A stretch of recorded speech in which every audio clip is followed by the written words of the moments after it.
पीर घना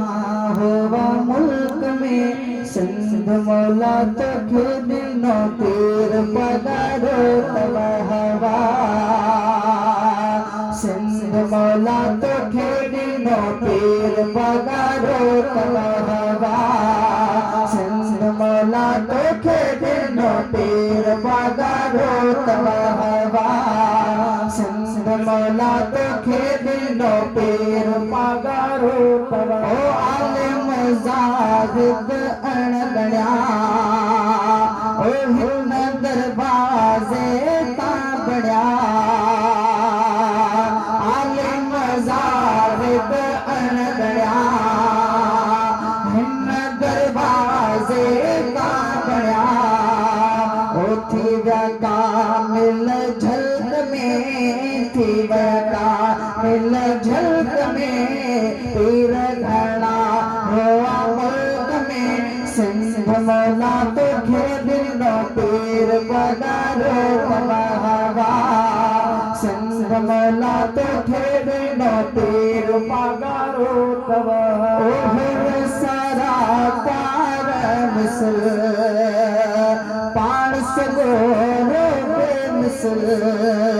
ओहर सारा पार मिसल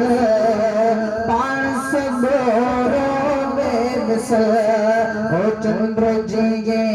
आफत में चंद्र जी ये आफत में पीर घना हुआ मुल्क में सिंध मौला तो खेदिनो पीर पगारो तब हवा सिंध मौला तो खेदिनो पीर पगारो तब हवा सिंध मौला तो खेदिनो पीर पगारो नेण खणी जहिनाद से उन मथा रहमत वसे ओ नेण खणी जहिनाद से उन मथा रहमत वसे उन मथा रहमत वसे थे सो पलक में पीर घना हुआ मुल्क में सिंध मौला तो खेदिनो पीर पगारो तब हवा सिंध मौला तो खेदिनो पीर पगारो तब हवा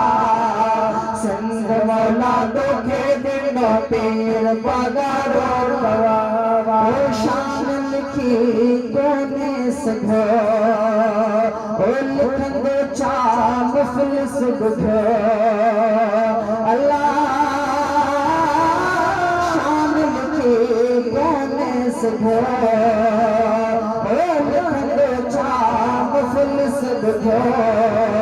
ओ पंज किताब जे वर्ग में पीर घना हुआ मुल्क में सिंध मौला तो खेदिनो पीर पगारो तब हवा